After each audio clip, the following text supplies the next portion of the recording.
जय श्री राम। कल हम लोग चर्चा कर रहे थे कि भरत जी चित्रकूट जाकर प्रभु श्री राम जी से मिलकर अयोध्या वापस आ गए हैं और आकर के उन्होंने अपना स्थान नंदीग्राम में बनाया है।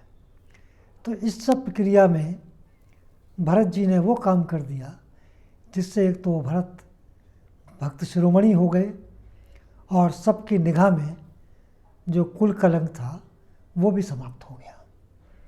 और जो कैकेयी का एक बड़ा अजीब सा विचार उनके दिमाग में था कि वो 14 वर्ष तक उसको लेकर के परेशान रहती कि न जाने राम के हृदय में मेरे बारे में क्या है, वो भी चीज़ ख़त्म हो गई। और इस प्रकार ये अयोध्या कांड का समापन हुआ।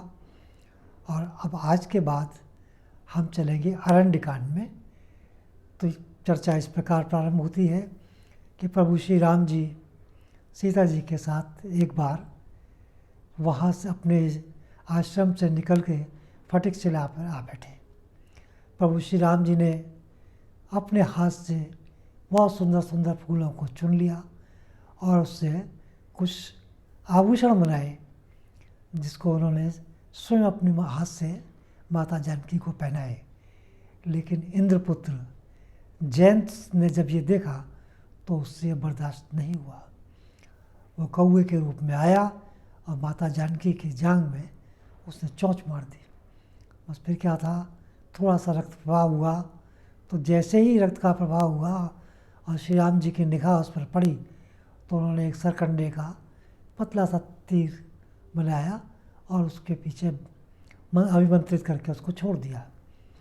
जब जयंत अपने पिता के पास गया तो इंद्रदेव ने भी राम का द्रोही मान करके उसको अपने यहाँ नहीं रखा। फिर वहाँ से वो ब्रह्मा जी के पास गया, ब्रह्मा जी ने भी उसको अपना आश्रय नहीं दिया। उसके बाद वो बहुत सारे लोकों में गया लेकिन कहीं कोई उसको आश्रय देने को तैयार नहीं हुआ क्योंकि वो रामद्रोही सिद्ध हो चुका था। उसके बाद जब वो अत्यंत परेशान घूमता रहा और वो तिनके वाला जो तीर था वो उसके पीछे पीछे पीछे एक हाथ की दूरी पर चलता रहा। लेकिन जब देव ऋषि नारद ने ये देखा और तो उनको बड़ा तरस आया। उन्होंने जयंत को बुलाकर कहा कि देख, इसका समाधान सिर्फ प्रभु श्री राम जी के पास है, तो उनकी शरण में चला जा। वो शरणागत वत्सल हैं, वो तो ये क्षमा कर देंगे। बस शर्त ये है कि छल कपट त्याग कर उनसे माफ़ी मांग ले, वही तुझे क्षमा कर सकते हैं। अन्यथा किसी भी लोक में कहीं तेरा ठौर नहीं है, तो ऐसे ही भीषण रहेगा।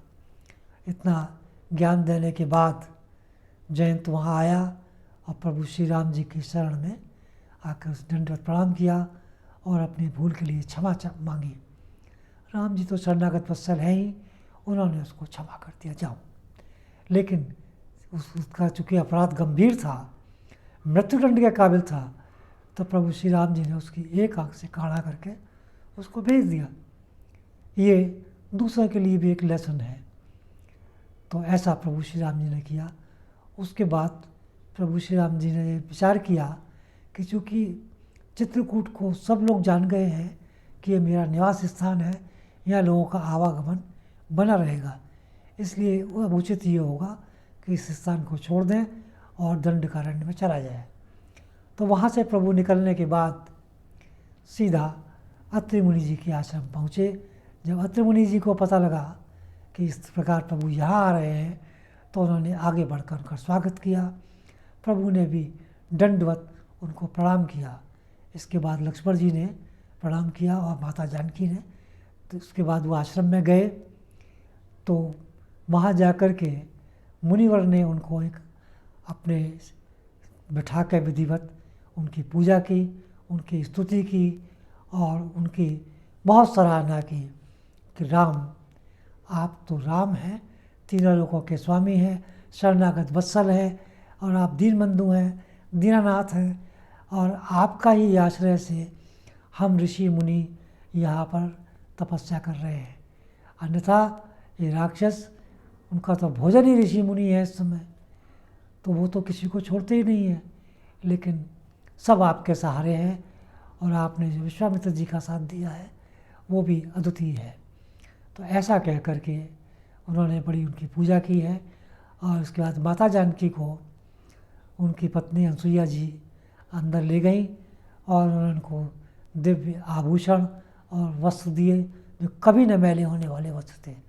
और उसके बाद बहुत सा ज्ञान की बातें उन्होंने कहीं, जिसमें उन्होंने नारी के चरित्र पर विशेष चर्चा की, जिसमें उन्होंने कहा देखिए नारियां 3 प्रकार की होती हैं।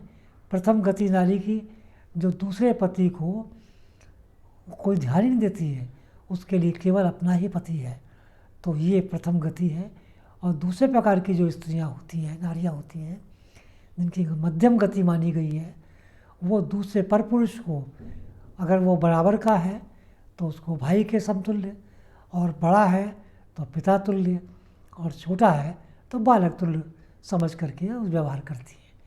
और जो तीसरे प्रकार के निम्न कोटि की नारियां होती हैं, उनका चरित्र इस प्रकार होता है कि उनको मौका मिलने पर वो पर पुरुष से संपर्क बना लेती हैं।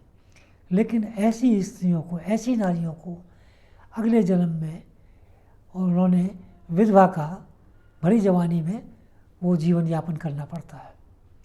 तो इस प्रकार उन्होंने नारी चरित्र के बारे में बहुत कुछ कहा।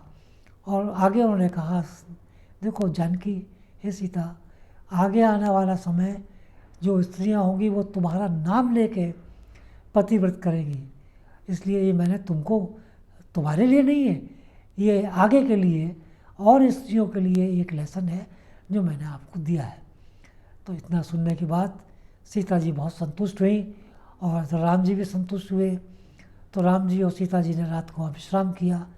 अगले दिन प्रभु श्री राम ने मुनिवर से आज्ञा मांगी कि अब मुझको यहाँ से आगे जाने का मार्ग भी बताएं और मैं जाना चाहता हूँ, आज्ञा भी दें।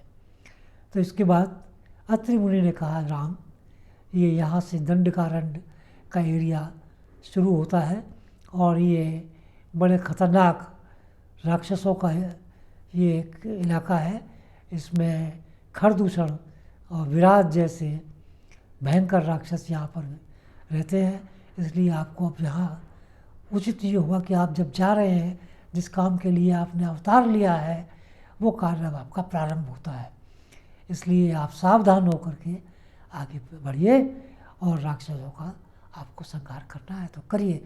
लेकिन क्योंकि आप भक्त वत्सल हैं और भक्तों का अपमान भी आप नहीं सहते, इसलिए भक्तों के आदर के लिए जो कुछ आपको करना है वो प्रभु आपकी ही इच्छा से वो पूर्ण होगा।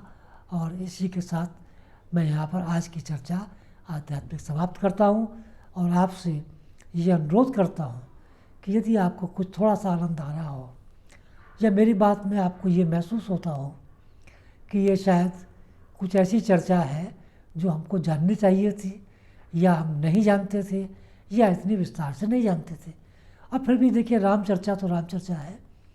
इस चर्चा को करने वाले आप ये मान के चलिए कि बिन प्रयास भवसागर तर जाते हैं। तो इसलिए आप प्रयत्न कीजिए, जो आपके अति प्रिय हैं, जो आपके ग्रुप में लोग हैं, उनको आप अधिक से अधिक शेयर कीजिए और इसको सब्सक्राइब करिए, लाइक करना चाहें लाइक कीजिए। इन्हीं शब्दों के साथ आज के लिए धन्यवाद।